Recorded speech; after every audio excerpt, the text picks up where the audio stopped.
We have our chair, Tommy Wren, whom is online. Tommy, can you hear us?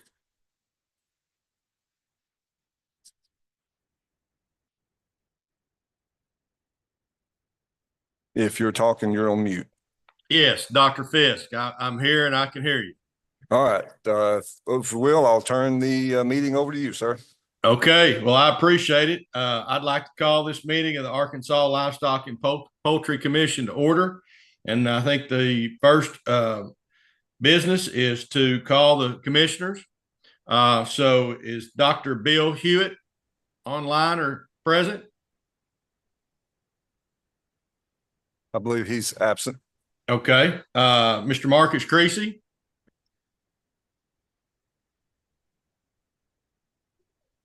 Okay, absent. Mr. Tyler Davis? Here. Okay. Mr. Dan Wright? Here.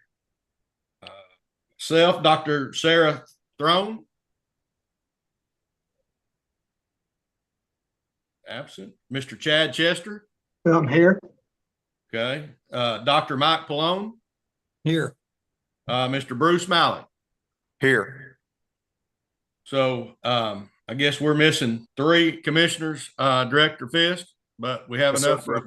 Yes, sir, Bob. We have a quorum. Okay. I guess the next order of business is to approve the minutes from the previous meeting. Do I have a motion? Motion to approve. Okay. Second? Second. All those in favor, express by saying aye. Those opposed? Okay, seeing none. I'm going to turn to Dr. Fisk and I guess our Director Fisk, and we will vote on the next item of agenda is vote on the expenses for the commission for the 2025 calendar year. Yes, that's correct. We'll be voting on the $50 stipend and expenses for meals and lodging, as well as travel for personal mileage. Okay. Do I have a motion? Mr. Chairman, I move that we set the stipend at $50 for attending each meeting and allow for the same provision that state employees have for meals and lodging and for private car mileage. Okay, we have a motion by Commissioner Bruce Mallett. Do we have a second? I'll second. Chad Chester. We have a second by Mr. Commissioner Chad Chester. All those in favor signify by saying aye. Aye. Those opposed?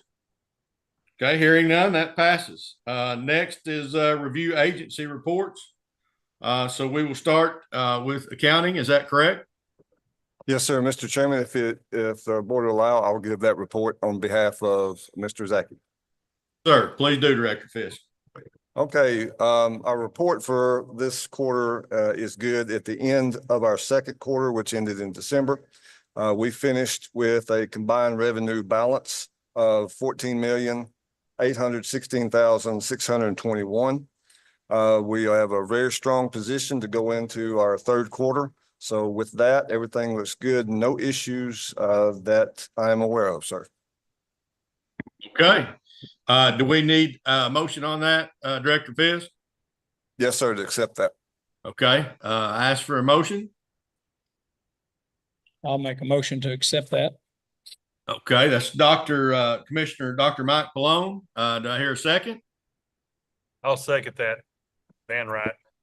Okay, Commissioner Dan Wright with the second. All of those signify by saying aye. Aye. Aye. Those opposed? Okay, that has been approved. Next is animal health. Dr. John Nile.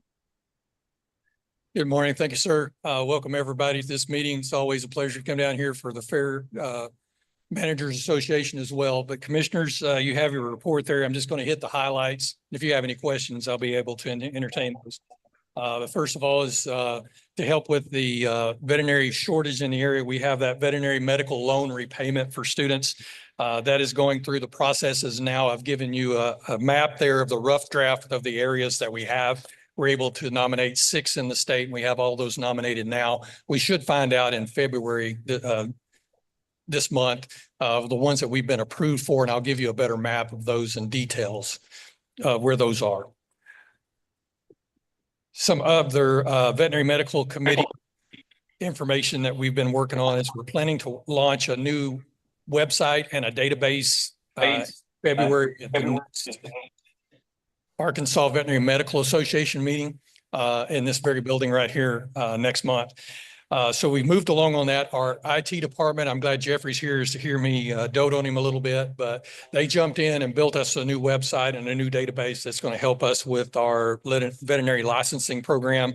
And he also helped us check off a big box in our USDA cooperative agreement grants to provide electronic certificates of veterinarian inspection for our veterinarians. And so that's a huge check off for us. So thanks, Jeffrey. Appreciate you doing that for us. We are slated, the Livestock and Poultry and the commissions, not you guys, but the Livestock and Poultry Division is going to host the meeting of the Southern Animal Health Association. I call it the SEC of State Veterinarians. We're going to be doing that in June this year in the North Little Rock Wyndham Hotel. Big shout out to the Farm Bureau who hosted a meeting for us. It was a collaborative work with the University of Missouri Extension Service. Dr. Moffitt got us lined up for that. He went to that meeting and then brought that information into Arkansas to share with our swine producers, focusing on African swine fever and foot and mouth disease responses. So we appreciate everybody doing that. Not to belittle things right now, but there's a high-path avian influenza incursion in the state right now. Just a brief update for that. We have 6 backyard poultry operations that have been found positive, and we have 1 commercial operation in Clay County, and all of those are under control right now. And I'm not going to make any mention if we have any more right now because we're doing sick bird calls every hour just about. I did want to let you know something that we're keeping tabs on. I don't think we've talked about this before, but we're having an anomaly in the testing of the high path avian influenza. We're getting some, what I refer to as false positives, and we're able to work through those and maintain those birds and get them cleared with consecutive testing. So those are just some of the highlights there, unless anybody has any specific questions or want to go into more detail on anything. That's from Veterinary Health. Thank you, Dr. Nile. Are there any questions? Seeing none, do we have a motion to accept that report? So moved. Okay. Thank you, Commissioner Davis. And do we have a second? I will second. Chad Chester. Commissioner Chester, all those that approve signify by saying aye. Aye. Aye. Any of those opposed? No, hearing none. May we please go on to our next report, Miss Sherry Ellis. Good afternoon. In egg and poultry this quarter, we have had several different general activities. Arch Farms out of Summers has had some improvement in their facility. So going from 9 loads per week to about 14 loads per week. So they have increased to 6 days per week. Custom Craft Poultry in Batesville reached out to us and they are wanting to increase grading services at their facility in Batesville and also in Maumelle. Butterball Jonesboro is closing down in February. That is very unfortunate. We have not had any grading services there in 4 years, but we did go and meet with them and explain that we have always enjoyed working with them. Very unfortunate that we're no longer going to be there. Both Cargill, Butterball, Ozark, and Huntsville had their turkey fresh season this past quarter. They shipped 6 to 7 days a week and shipped about 200 loads per day. A lot of turkey went out of this state. We're very proud of that. We received a call from the Arizona Department of Agriculture about some cage-free eggs that came from Cal-Maine Foods Green Forest. They had improper labeling for their cage-free requirements there in Arizona. We were able to get that fixed for them with some certifications. Pilgrim's to Queen had a small fire in their chill pack lines. They got that fixed. We had some product there. They were able to check off that product, get it fixed, get that sent out same day. Simmons Foods in Siloam Springs, they had an ammonia leak. They did have to evacuate the plant and the surrounding areas. We do not have any employees at that facility, but we did check on them, make sure everything was taken care of there. In commodity products, George's in Springdale was awarded 2 million pounds of chicken leg quarters. They did finish that in that quarter. A lot of product went out of there. It was a very good product. George's Cassville, Missouri was awarded 1.5 million pounds of whole chickens. We're still working with them on that product that is shipped to a freezer here in Northwest Arkansas. Tyson Foods Waldron has received 2 different contracts for cut up chicken. So we're still working with product there, getting all of that taken care of. Tyson Broken Bow, Oklahoma received 1 million pounds of drumsticks. So we're still working on them. They shipped to a location in Northwest Arkansas. And Tyson Dardanelle was awarded a contract with Tyson's New Holland, Pennsylvania. They do their backup work for them. So we help them out on oven roasted product. We worked with Tyson Foods corporate offices on 3 separate shipments that went out of their facilities and then had problems during transit. One was broken into, one the driver did not deliver, and one, when it got to New York, did not have a seal on it. So we worked with those loads to make sure that they were proper, if they needed disposal or if they could still be shipped.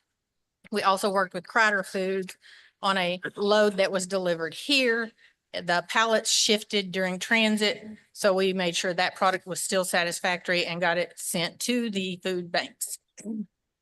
In auditing, we did 23 food defense audits this quarter, or 1 audit this quarter, 23 total this year. Child nutrition audits, we did 2 this quarter. We didn't do any United Egg Producers audits this quarter, no cage-free audits this quarter, and we had 4 contractor check loading verifications at freezers this quarter. We had 1 label review. In shell egg surveillance, we did have a complaint from Black Sheep Egg from a employee who said they did not like their sanitation procedures. So we did go up there and review that with them.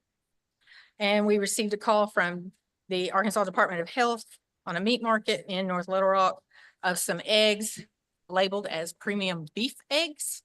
So we went out and reviewed labeling with those people. So, and we did 9 surveillance inspections this quarter. Our volume this quarter, we did 421 billion pounds of chicken, 200 billion pounds of turkey. We didn't do any rabbit this quarter. We have resumed processing at that rabbit plant starting in January.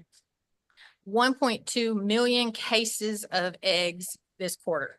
And at retail markets, we made 565 inspections and inspected 55,000 cartons of eggs.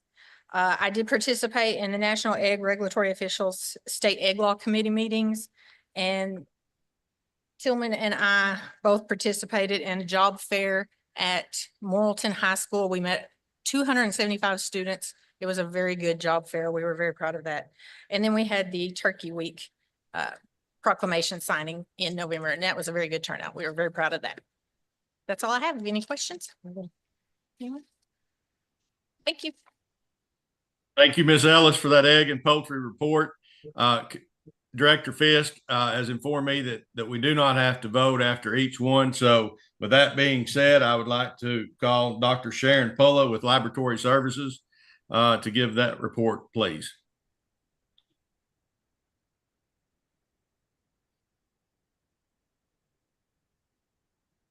Good afternoon. As noted in the report, Arkansas Veterinary Diagnostic Lab noticed a substantial increase in the poultry necropsy requests throughout 2024, including the last quarter.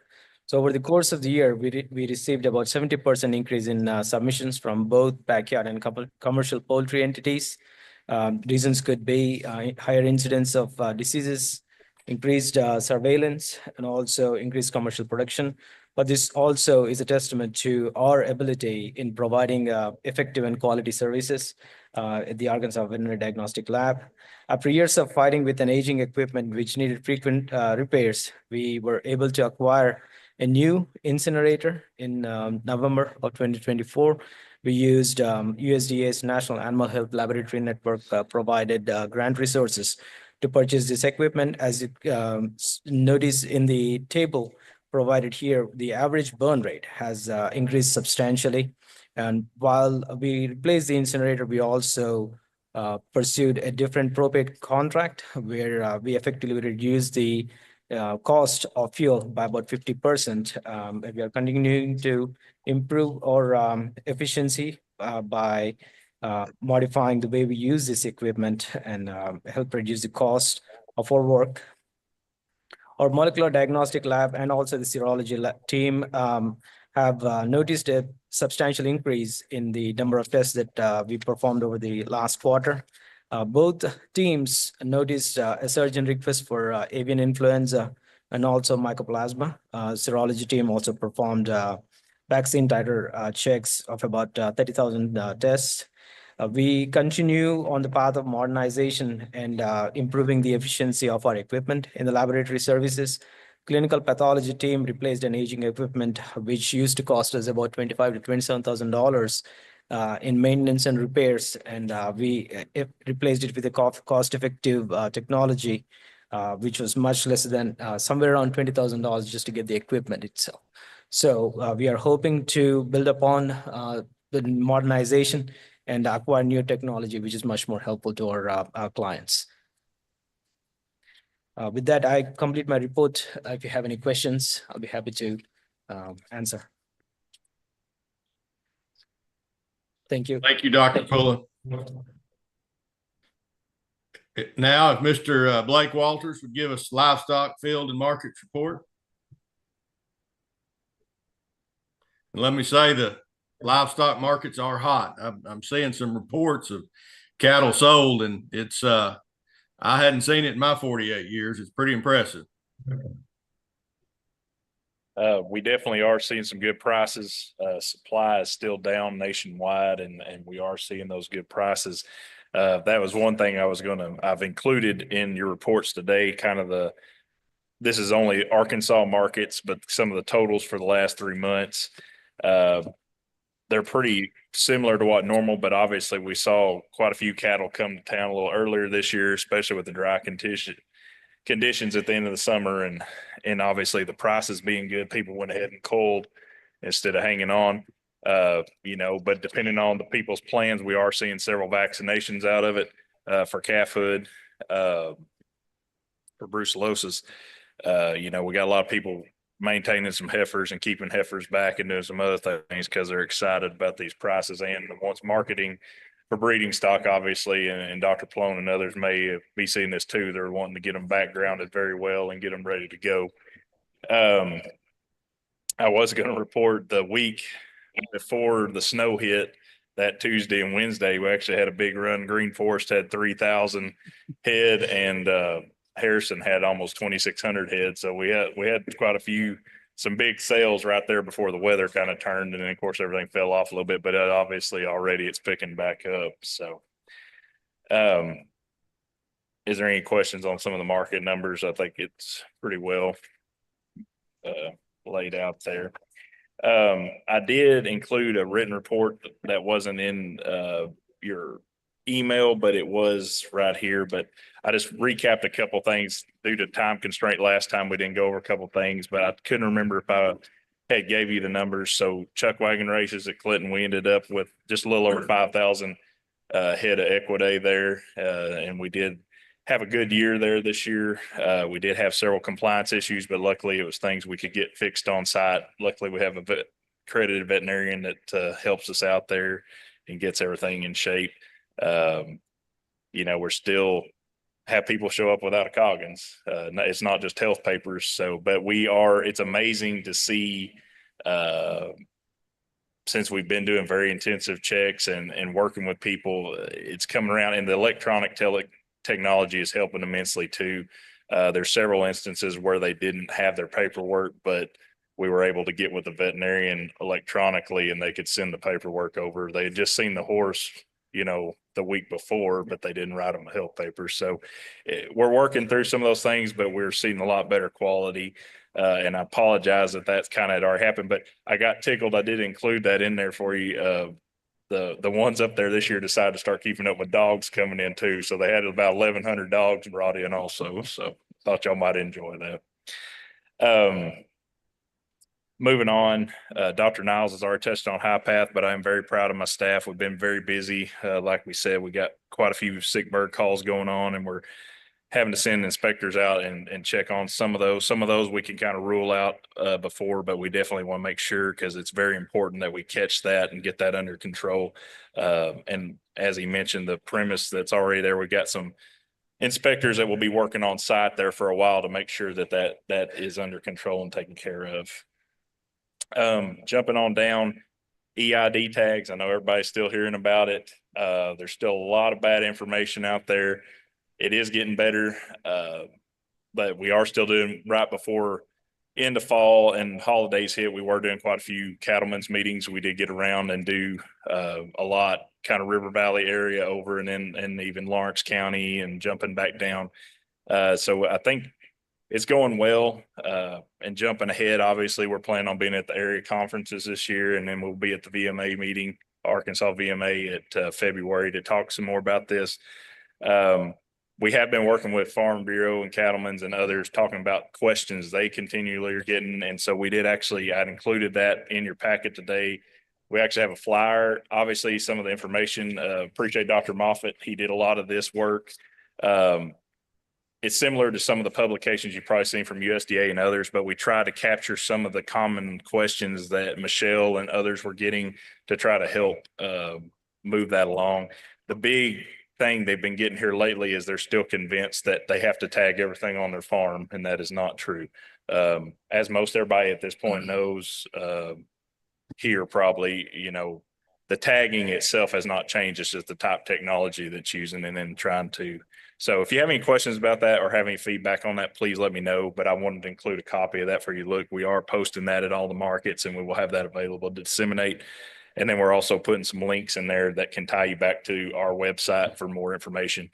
So I just wanted to kind of bring y'all up to date on that today. Also on the EID subject, before I get off, we was asked to participate in the Agriculture program, which is a podcast that Extension's doing some. And so our Inspector Supervisor Andrew Collum actually did that and did some information and outreach on the EID tags on that. So that in a nutshell is pretty much what I got. We've been super busy, but trying to keep my report short if y'all got any more questions. So Director Fisk, I've got a question of Mr. Walters. Our livestock markets here in Arkansas do a wonderful job and market well. But we've still got a lot of cattle going to Oklahoma and Missouri. I mean, probably twice as many that are sold in the state. We do such a good job of helping producers with, on farm visits with setting up, breeding stock such as heifers and doing BQA, beef quality assurance. Are those other states collecting checkoff dollars that come back to the state of Arkansas, or I've had producers ask me that, or do they stay with that state where those cattle are sold? Well, Mr. Chairman, the gentleman that's approaching the podium right now can answer that question. Oh, okay. Well, I was premature. I didn't know. Mr. Treat, thank you, Mr. Walters, for your report. Mr. Treat, if you would give us a meat inspection report. Okay. Along with that meat inspection report, I'll also be giving one on the checkoff. So I can go ahead and answer your question on that before we get started if you'd like for me to. But the state within which those cattle originate. So if they are raised in Arkansas and they are sold and or marketed and sold in a different state, that checkoff dollar returns to Arkansas. So Okay. That's one of the things about how that is set up on the national end. Wherever they came from, wherever they originated from, that's where that dollar goes back to help support those farmers and ranchers. So go ahead. Do we have good checks, and we feel like we've got good checks and balances there that we get that back? Yes. So whenever those other states market and sell Arkansas cattle, they have to report that back to DFNA. the Department of Okay. Finance Administration. And then, of course, we also have folks in our fiscal department that keep up with that to make sure that it's staying around that average that it has been at, so that we don't see any major fluctuations. You know, obviously, you're always going to run into issues here and there where folks are maybe not being as open about where things originated from, but by and large, everybody works together to make sure that money goes back to where it should be. Okay, my second question. So we've got a backgrounder in the state of Arkansas that buys a potload of young cattle out of Alabama, and he backgrounds them, and then he takes them to a feedlot in Nebraska and feeds those cattle out, and they go to the grid. Are we collecting that then too from that pack, or where those animals are killed as well? Okay, so if they're going up to a feedlot, if I'm remembering this correctly, and I can do some double checking on this, but if they're there if the owner of that cattle are from Arkansas, then it should come back to Arkansas, is my understanding of it. Now, if it's transferring ownership and it's there for a period of longer than 10 days, then whatever state they're in is where that dollar will go. Okay. Okay. Well, if they're going to a feedlot, they're there longer than 10 days. So that if Yeah. they go to Nebraska or Kansas and they're sold in that state, and they collect that, correct? Correct. Okay. Thank you, sir. Yes, sir. So on the meat inspection side of things, we haven't had any new plants added to the program this quarter. However, we do have 4 that have submitted paperwork. They've submitted applications. 2 of those have submitted the documentation that they need to, and it's under review right now. To add to that, we also have 2 pork rind producers that are wanting to get into the program, and I'm working with them right now as well. We have had 1 facility that submitted for a voluntary withdrawal from the program. There weren't any issues there, but they had decided that they wanted to move back into doing the custom exempt side of things only. The program, of course, some of this is things that would have been brought up at the last meeting, but we didn't get a chance to. That being said, we did have a audit in August of last year where the federal state audit branch of the USDA's FSIS came out. Most of the issues that they had found with the program were that we did not have a public health veterinarian. That being said, Dr. Moffitt in September of last year completed all that training, and he's able to fulfill that role for us now. Also, the other side of it was that we didn't have anybody who had been through enforcement, it's EIAO is the acronym for it, but it's Enforcement Investigation and Audit Officer. At this time, there's actually on your paper, it says 2, but I've signed up one of our other program employees. So there's 3 of us that'll be taking that course next month so that we can get that taken care of. Also, during that audit, one of the facilities that was under inspection received a notice of suspension for a incident which had occurred in March of last year. We're working with them now to try to get all of that straightened out and get them back up and going with inspection. They haven't had to stop operating because they are custom exempt, but we're working with them to get everything straightened out so that they can resume inspected. The position which had been, or that is in the I-40 area between Morrilton and Fort Smith, there had been a vacancy there. That vacancy has actually been filled now, and she's completed all of her training and doing a really good job so far. We had a Agri Inspector 3 position come up, and that has been filled now by Mindy Sloan down there. She's actually helping us out a lot on the meat inspection side and with the checkoff. As of right now, I have 2 facilities that are asking for daily inspection activities. We're working with them to make sure that we fulfill that for them as best we can. But of course, as job duties and other tasks come up, we have to pull away from there. We actually had another position that got added to the program. We actually interviewed for that today and hoping to very soon be able to fill that position. We've resumed doing custom exempt reviews. Of course, those are a calendar year event. So with the beginning of the new year, we're starting those over again. And then on the production totals for the inspected product, for the calendar year of 2024, we had 330,938 pounds of beef, 63,673 pounds of pork, 1,184 pounds of lamb, and then 104 pounds of goat, all of which was inspected and passed for a total of 395,899 pounds produced under the program last year. Then going over to the checkoff side, of course, we've been at several of the livestock auctions, meeting with our producers from the state and helping them become better acquainted with what that checkoff dollar is used for and how it's used to support them. Spoken at an event at Arkansas Tech University at their meats lab. Got to explain to those kids the importance of the checkoff and how it helps to support and sustain that industry here in our state. We completed our sponsorships of the Northwest Arkansas Naturals and Arkansas Travelers. Also made the journey to San Diego for the summer business meeting. The biggest thing that came away from that meeting that really stood out, now there was a lot of important work that was done there as far as the national level programs and everything that the checkoff funds, but the biggest bit of information that came out of there was the return on investment study, where it found that every dollar that is paid into the national checkoff has a return of investment of $13.41.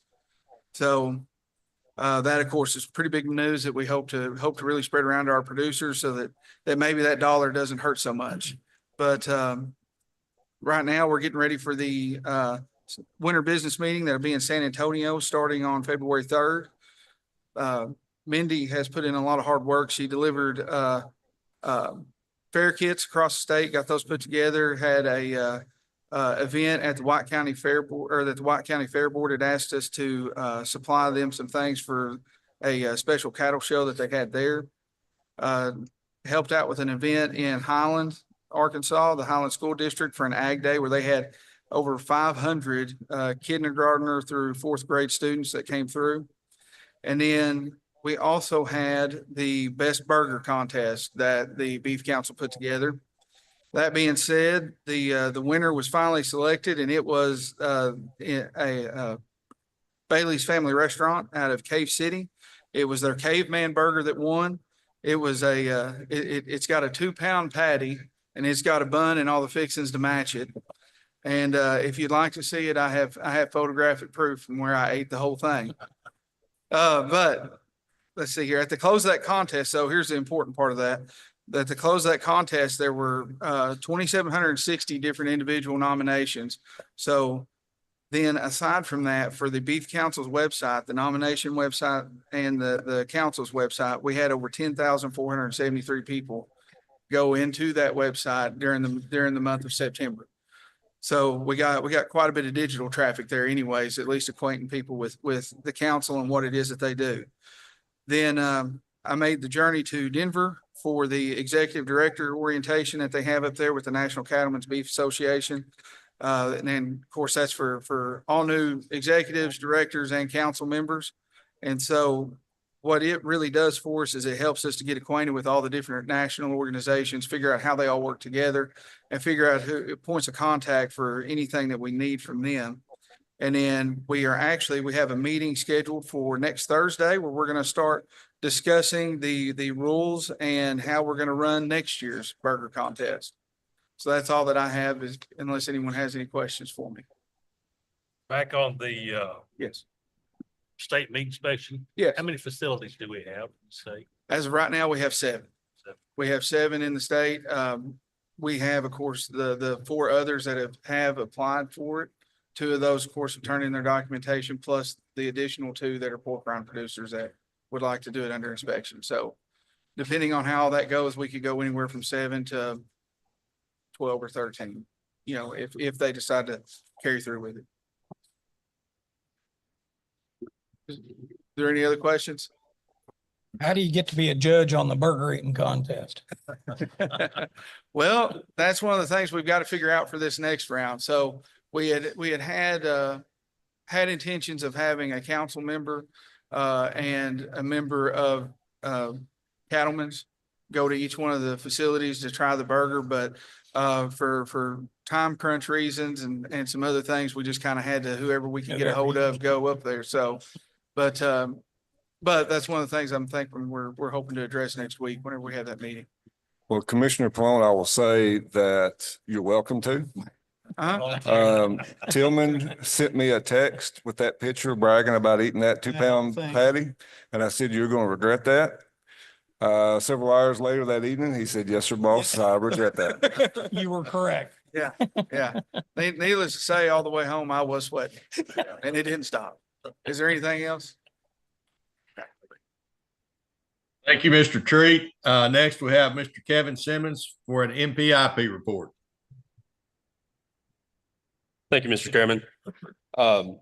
Get into the MPIP report here. Just an update on our MPIP inspections and audits that we did during the quarter. Completed 15 company inspections, 5 processing plant inspections. We completed 4 hatchery inspections. Completed 21 table egg layer farm and company inspections, 4 biosecurity audits, and all of our MPIP lab audits were up to date. Just to kind of, unfortunately, a common theme is the situation with high-path avian influenza. We kind of started off with in November with a detection in Oklahoma, real close to the state line. We assisted the authorities in Oklahoma to identify surveillance zone farms that fell in the Arkansas side. I'm proud to say that they have closed 2 of their 4 control areas over there, and got an update just yesterday that their other 2 have completed composting and are just about to start their 14-day countdown to release of that control area. Has been mentioned previously, we do have a commercial case in Clay County. Luckily for us, all of the control area farms are empty. We were either able to move those to process or they were empty when we first had our detection. We have completed 1 round of surveillance zone sampling. All have come back negative in the surveillance zone farms. We completed that testing this afternoon. As I was on the way down here, I got the report. We kind of going to see how things play out there with composting and when that 14-day clock starts in Clay County. Then towards the end of the close, we'll call for another round of surveillance zone samples just to make sure that we're not missing anything there. As Dr. Niles mentioned, we do have 6 non-poultry backyard flocks in the state. 1 in Lafayette County, 1 in Polk County, 1 in Jackson County, 2 in Craighead County, and 1 in Sharp County. I just want to remind folks, if you have any issues in your own personal backyard flocks of sick or dying poultry, please make sure you reach out. We have a sick bird call line that we monitor and will to report, and we monitor that. And we will send folks out to collect samples if you're having problems. That number is 501-823-1746. Like I said, you just leave a message. It is emailed out. Somebody will make contact with you. If you notice any wild waterfowl that is acting strange, sick, or dead, but has no direct link to livestock or poultry, we ask that you report those to the Arkansas Game and Fish. They have a place on their website to fill out a survey. We also have now in MPIP have taken over the poultry feeding operation registration. For year 2025, it just opened January 1. It runs through March 31st. The requirement is anyone that has a feeding operation with over 2,500 or more birds, they have to register. There's a place on our agriculture website to fill out an online form. And if you have any questions, please contact our office. That number for the poultry feeding operation is 501-823-1747, not to be confused with 1746, which is the sick bird call line. Unfortunately, as I've stated with the high path, we haven't been able to do any hatchery inspections or subpart E inspections due to our inspectors having to respond to any sick bird calls and also being on site in Clay 01 with the cleanup there. So we've had to put a pause on those. We're hopeful that they will be able to be resumed soon. Just a quick update on the current numbers that we're seeing with high path. These are from this morning. In the last 30 days, we've had 109 flocks test positive for HPAI, 54 commercial, and that's 55 backyard flocks for just a little over 12 million birds depopulating. Total for the whole outbreak since 2022, 1,419 total confirmed flocks, 642 commercial, 777 backyard flocks. Last detection was yesterday. All 50 states have had at least one detection, and also includes Puerto Rico, which just had a detection earlier this week. Just shy of 140 million birds have been depopulated throughout the whole incursion. And they are still sampling in the wild bird population and picking up HPAI there. As we all know, the migration is going on right now, so we definitely need to keep an eye on our flocks, keep them under cover, and like I said, closely monitor those. And I will say that all six surrounding states or bordering states do have at least one detection at the moment. And that will conclude my report unless anybody has any questions. Thank you, Mr. Simmons, for that NPIP report. Next, we've got Arkansas Veterinary Medical Examining Committee. Dr. Hewitt is not on. So Director Fisk, have we got somebody to give that report? Yes, sir, we do. Dr. Palone will be giving that report. Thanks, Mr. Chairman. So on the report on the Arkansas Veterinary Medical Examining Committee meeting we had several things on. First one was an application for 3 veterinary technicians that were wanting licensure in Arkansas. We went back through and checked their credentials, and a motion was made by Dr. Williams and seconded by Dr. Klein and passed by our committee to approve these licenses. So we need to vote on it today for approval with the board. I move those 3 veterinary technician applicants be approved. Got a motion by Commissioner Mallett. Do we have a second? Second by Dan Wright. Second by Commissioner Wright. All those in favor signify by saying aye.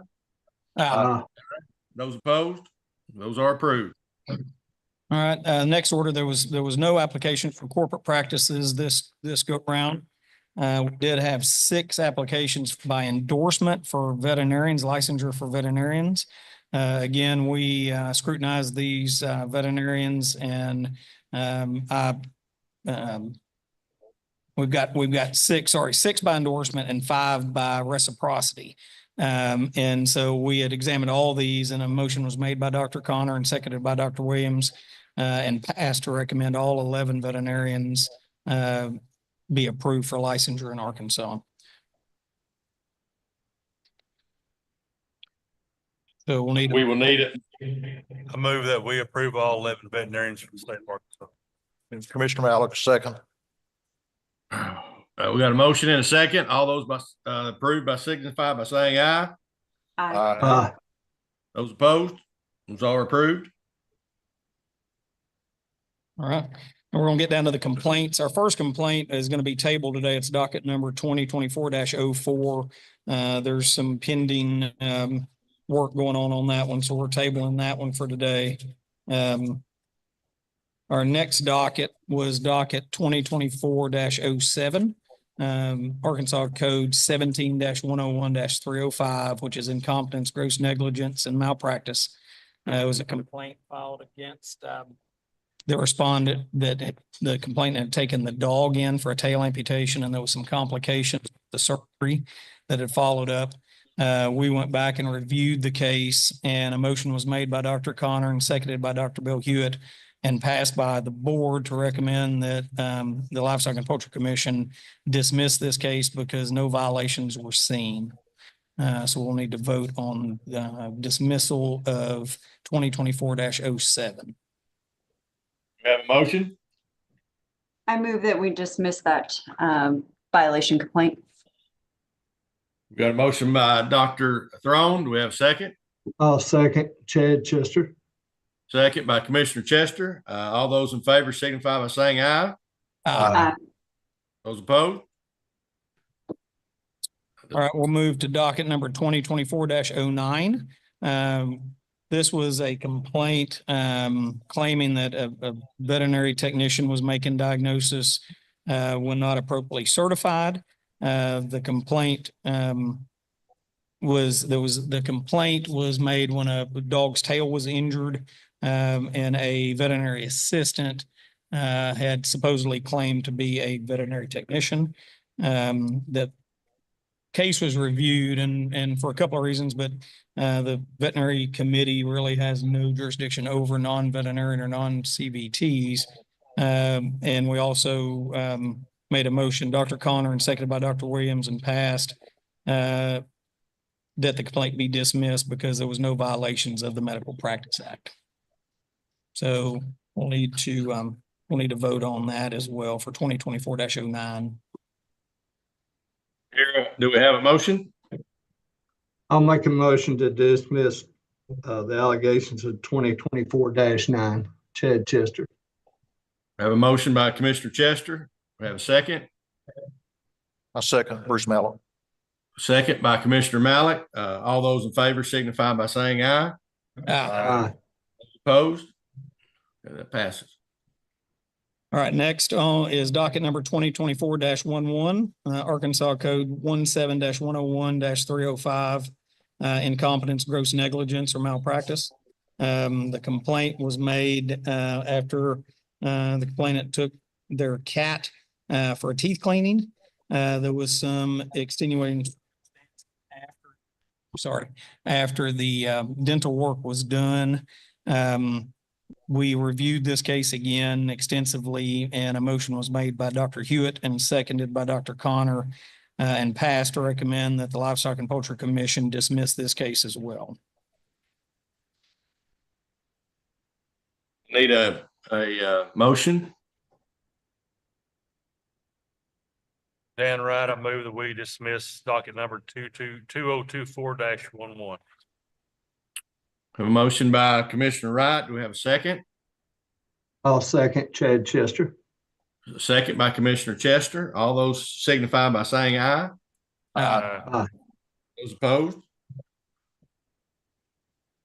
Our last docket today that we need to review is docket number 2023-06, Arkansas Code 17-101-305, incompetence, gross negligence, or malpractice.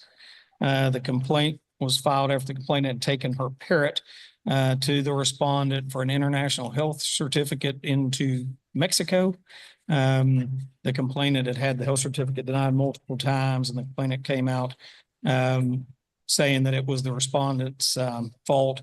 Again, this case was reviewed extensively, and a motion was made by Dr. Connor and seconded by Dr. Hewitt, and passed to recommend to the Arkansas Veterinary Livestock and Poultry Commission that the complaint be dismissed as well. We need a motion to dismiss the complaint. I so move. Commissioner Mallett. Second by Commissioner Throne. All those in favor by saying aye. Aye. Those opposed? It is dismissed. Director Fisk.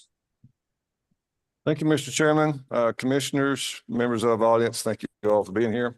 I'm here going to give the agency reports. Of course, as usual, my team has done a really good job of submitting their reports, and I'll just highlight or add to some of those and recognize a few as much as I can. The last year in the 2024, our egg program, our graders, had suffered some challenges with retaining employees. We've had a little bit of a problem trying to keep folks on staff. It is a difficult job, but we are working on that. Ms. Ellis has done an excellent job of holding that together.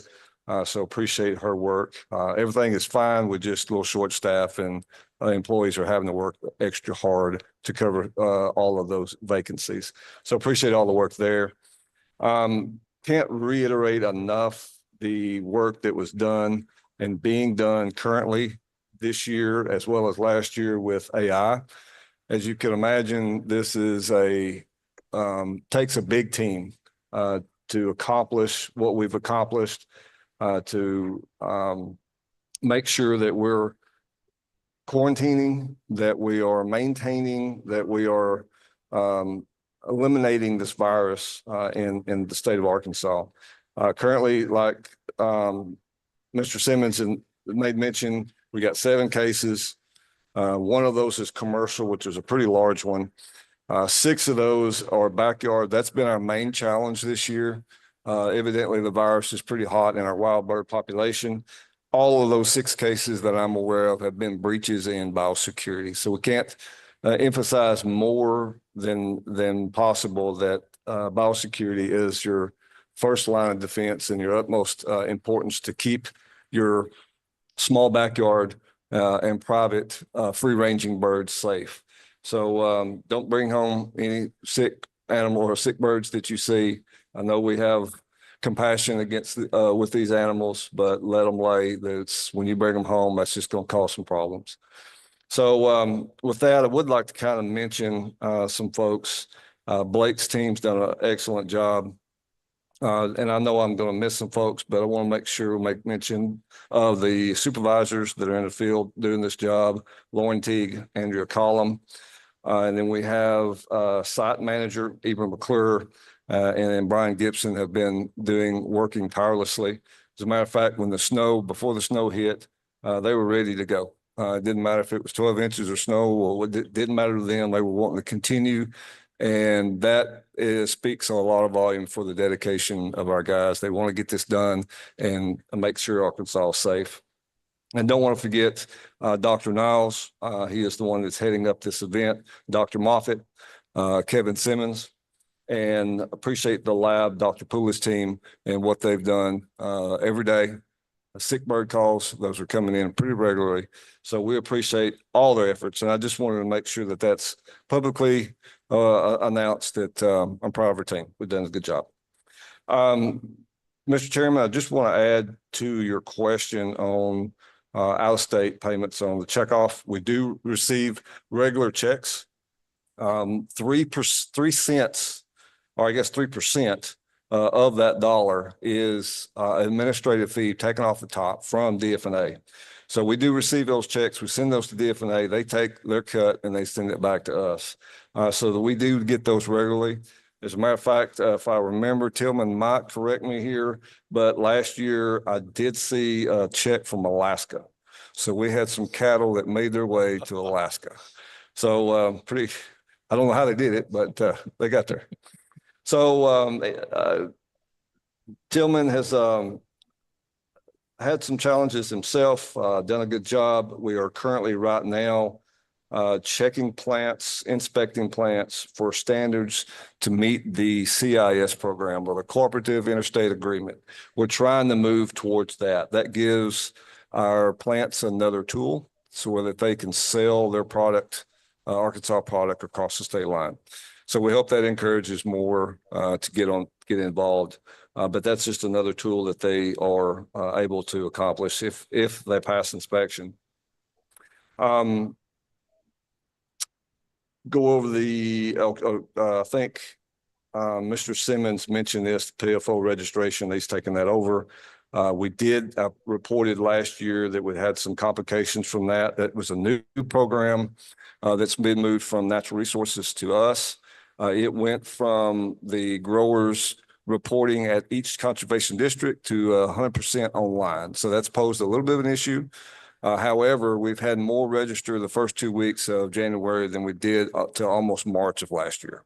So compliance is going to be much better this year. So kudos to them. And then I reported the last meeting of an issue for the animals at large. We had a case, Slate versus Wallace. That was a continuation of cattle getting on Mr. Wallace's land, damaging the property. We did issue a consent order for a $5,000 fine. I did talk to Mr. Slade. We kind of worked out a deal. He had several cows that he was willing to go ahead and sell, which he has, and that's been done. So he's gotten rid of all his cattle, which has eliminated the problem. So we will rescind the $5,000 fine and then just go after any damages that's occurred on Mr. Wallace's property. I believe that's covered my report, Mr. Chairman, and I'll open it up for any questions. Are there any questions of Director Fisk? Well, seeing none, Director Fisk, we want to thank you and your staff for all the work that y'all have done. Next on the agenda, is there any old business? Any new business? All right, have we got a date for the next commission meeting? Director Fisk?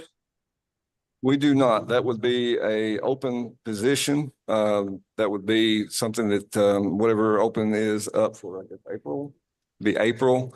The following one, of course, will be a partnership with Cattlemen Association, but this will be an open one for Little Rock office. So that's up to you guys on what date you want to be there. Commissioners, do we have any dates?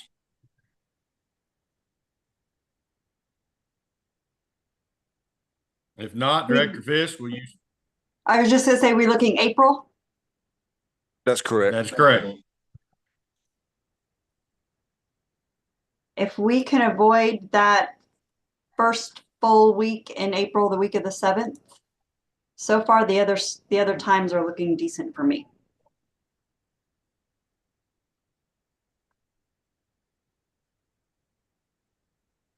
Director Fisk, if you will get us a date and let us know, we sure would appreciate it. Have I got it?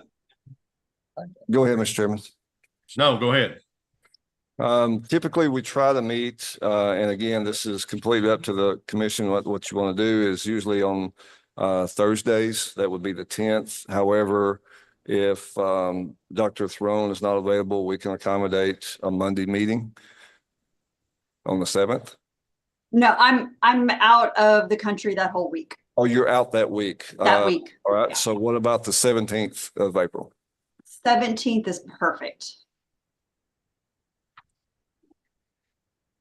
Okay, we've got a date. Okay, I will confirm that with, make sure that there's an office space available. And then I will let the commission know that that's a good date. Mr. Chairman. Thank you. Director Fisk, I've got a hearing on my calendar for Livestock and Poultry on April 22nd. Is that still? I know we had a hearing that was continued. That was continued, but resulting case from last time, we're probably going to table that until later. Okay. Thank you, Commissioner Malik, for bringing that up and getting clarification. Well, if there's nothing else, do we have a motion to adjourn? So moved. Got a motion from Commissioner Dr. Sarah Throne. We got a second? Second. Second from Commissioner Dan Wright. All those in favor signify by saying aye. Aye. Opposed? We are adjourned. Thank you all so much. Thank you all. That's what I was thinking. We were waiting to see if he's got 30 days to appeal. So we were kind of holding Okay, that. holding off just on in that. case.